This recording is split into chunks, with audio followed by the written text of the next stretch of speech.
with sounds. D, F, M, N, E. आता हे पहा मुलांनो, डी हे अक्षर 4 रेघीमध्ये कसं लिहायचं आहे ते लिहून दाखवलेलं आहे, ते नीट निरीक्षण करा. यानंतर एफ इथे आहे, ई हे अक्षर, हे आहे एम आणि हा आहे एन. आता माझ्या मागे नीट म्हणा. D for day, D for doll, D for doll, D for duck. E for egg. E for elephant. E for eight. E for elbow.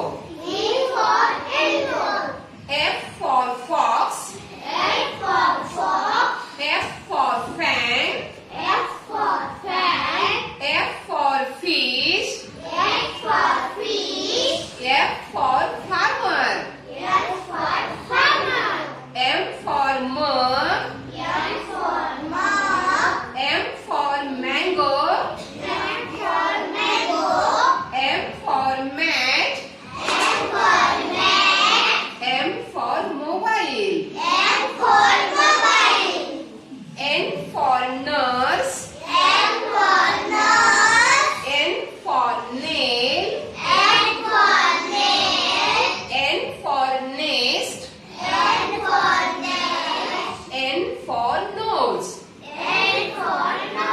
आता ही अक्षर जुळून बघा. आता आपण इथे शब्द लिहिलेले आहेत, ते शब्द आपण वाचूया. पेट,